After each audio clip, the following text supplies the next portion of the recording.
Өлкө аймагындагы соңку вактарга алынган билим жаатындагы жаңылыктар менен тааныштырууну баштайбыз. Аны мен Сезим Сагынбек кызы тааныштырам. Саламатсыздарбы?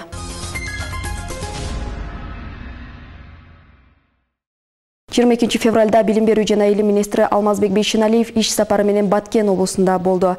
Министрликтин басма сөз кызматы билдиргендей, иш сапарынын алкагында Бейшеналиев Баткен облусунун билим берүү уюмдарына барып, мугалимдер, окуучулар, жергиликтүү бийлик органдарынын өкүлдөрү жана жергиликтүү тургундар менен жолугушту. Жолугушууларда ага билим берүү жаатындагы көйгөйлөр тууралуу айтып беришти. Кадамжай районунун Жаш Тилек айылындагы Жаш Тилек толук эмес орто мектебинде өткөн жолугушууда министрлер билимдүү коомду куруу үчүн жалпы коомчулуктун аракети колдоосу зарыл экенин баса белгилеп, тарбия маселелерине элдин назарын бурушту. Иш сапары маалында министр жергиликтүү жетекчилердин коштоосунда Баткен районунун Ак Турпак айылындагы Балтабай Нуралиев атындагы мектепке барып, авариялык абалдагы имараттарды көрүп чыкты. Аталган мектепте өткөн жолугушууда мектеп мугалимдери жана жергиликтүү тургундар министрден авариялык мектептин ордуна жаңысын куруу маселелерин чечүүгө көмөктөшүшүн суранышты. Облуска болгон иш сапары учурунда Алмазбек Бейшеналиев Баткен шаарында өткөрүлгөн министрлер кабинетинин көчмө жыйынына да катышты.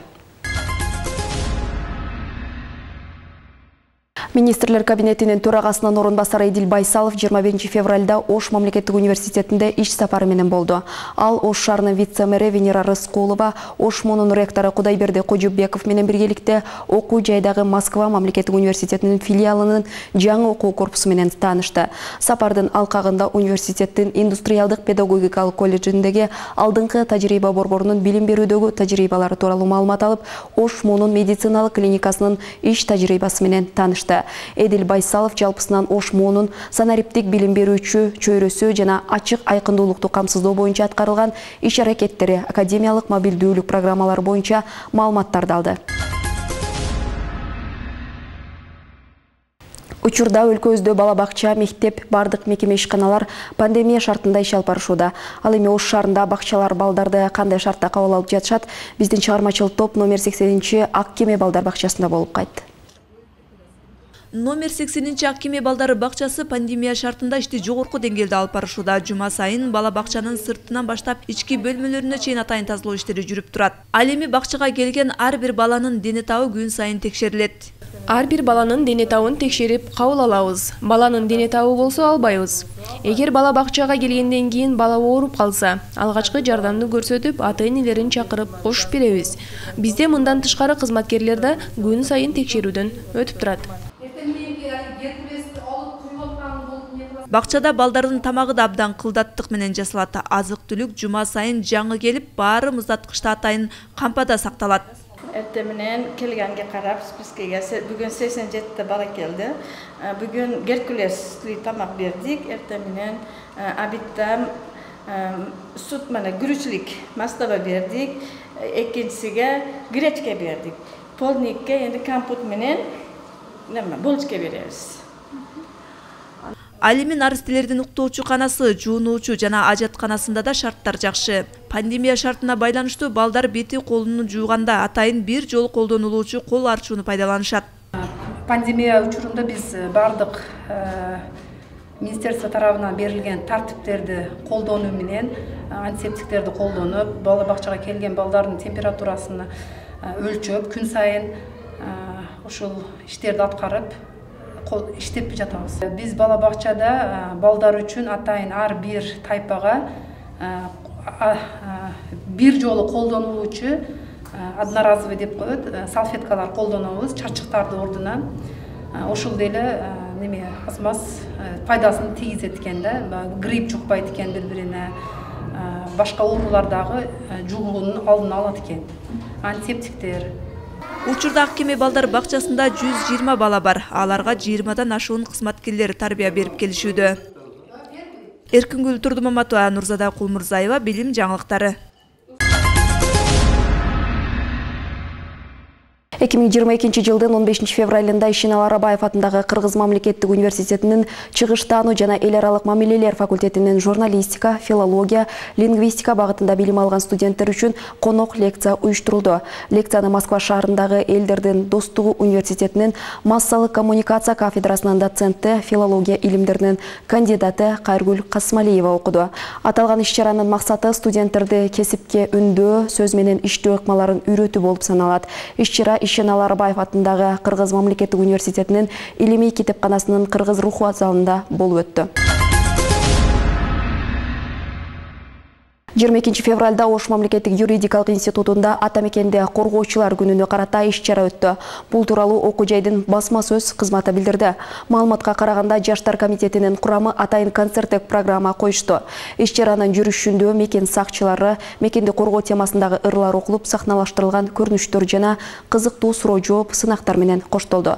Студенттердин арасынан өзгөчө таланты менен айырмаланып, комуздун коштоосунда жанды урдаган, өз калемине таандык патриоттук ыр окуп бергендер жана автоматты толук эмес чачып жыйноо, кол күрөш жана акыл таймаштын алдыңкы орунга чыккандарга белек сыйлыктар тапшырылды деп айтылат маалыматта.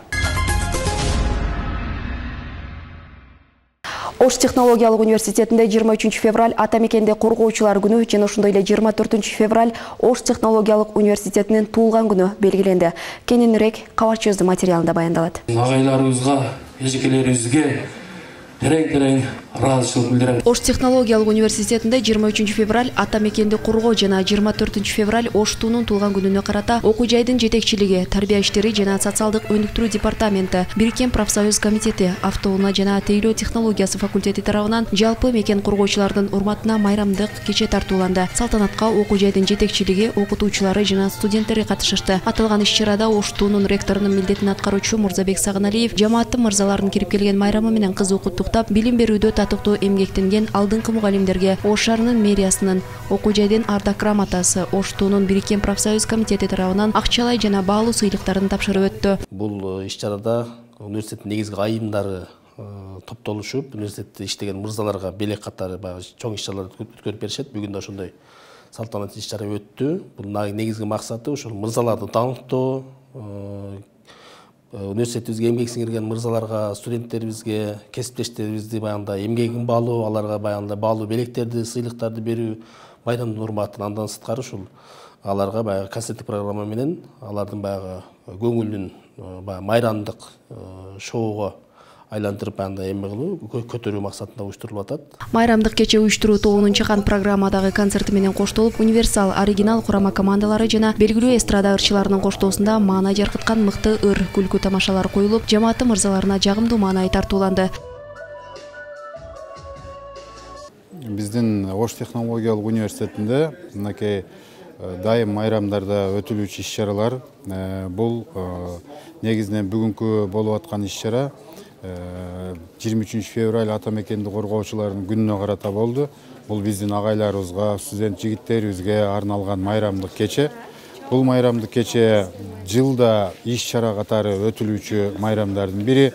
Ошондуктан бул иш-чарага негизинен ректорат, тагыраак айтканда социалдык департамент, аны менен кошо профсоюз уюму, аны менен кошо ошол уюштурууга жардам берген факультет, өзүнчө бөлүнгөн автоунаа факультети бул иш-чараны өткүзүүгө чоң көмөктөрүн көрсөттү деп айтам. Ош технологиялык университетинин тарыхы 1963 жылы Фрунзедеги политехникалык институтунун Ош шаарындагы жалпы техникалык факультети болуп ачылган күндөн башталат. Убакыттын өтүшү менен 1996 жылы 24 февралда Ош облусунда техникалык жана технологиялык багыттагы кадрларды даярдоонун сапатын жакшыртуу максатында Ош технологиялык университети түзүлгөн. Быйыл окуу жайга 59 жыл толду.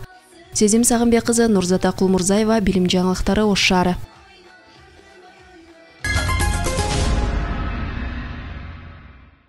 Кадамжай районундагы Тажибаев атындагы орто мектебинин базасында зордук, зомбулуктун жана кылмыштуулуктун алдын алуу жолдору, жаштарды руханий адептик жана дене тарбиясынын өнүктүрүүдө социалдык педагогдун ролу деген темада семинар өткөрүлдү. Бул тууралуу райондук билим берүү бөлүмүнүн жетектөөчүсү адиси Гүлшан Муратова билдирди. Иш-чаранын максаты жаш өспүрүмдөрдө руханий адептик баалуулуктарга ээ болуусу, ден соолугун чыңдоо, мекенге, эли жерине, тилине болгон сүйүүсүн калыптандыруу жана адамзатына болгон мамилелерди жакшыртуу, жаштар арасында кайдыгерликти жоюу болуп эсептелинет. Семинарда мугалим менен ата-эненин мураска калтырган жакшылыгы, руханий баалуулугунда, окуучулардын окууга болгон кызыгуусун арттырууда мугалимдин ой толгоосу, үй бүлөдөгү зордук, зомбулук, миграцияга тийиштүү түрдүү суроолор үстүндө көйгөйлүү маселелер талкууланды.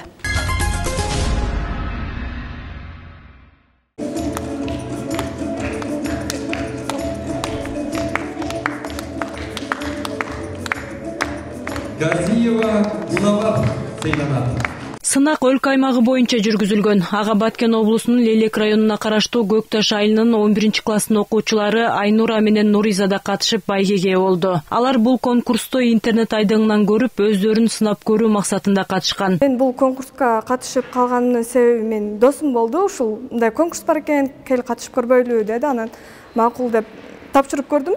Мага жакты, бүт бардыгы өтө сонун, уюштуруучуларга ыраазычылык билдиребиз, өтө сонун деңгээлде уюштурушуптур. Дагы да ушундай нерселер боло берсин. Бизге бул нерсе абдан чоң мотивация берет, ийгиликке, максатыбызга жетиш үчүн. 2 жыл мурун болсо керек, бир адамды көрүп калдым, ушул конкурсту жеңип алыптыр.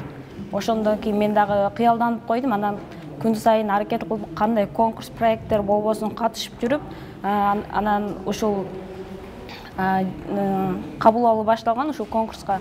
Анан мен ушундай аракет кылдым, ушуга чейин ушунча сыйлыктарым бар, эми мен да катышып көрөйм, мүмкүн мен утуп калармын деп ушундай үмүт менен. Ал эми Айгерим Асекова болсо Нарын облусунан келген жеңүүчү. Ал буга чейин облустук деңгээлдеги өткөн олимпиадаларга катышып жүргөн. Буга чейин райондук, областтык олимпиадалардын жеңүүчүсүмүн. Ошондой эле Манастан интеллектуалдык таймашына катышып, республика боюнча 1-орунду алганбыз. Андан сырткары дил баян жазуу сынактарына катышып, бир нече жолу республикалык, областтык, райондук сынактардан гран-прини жеңип алгам.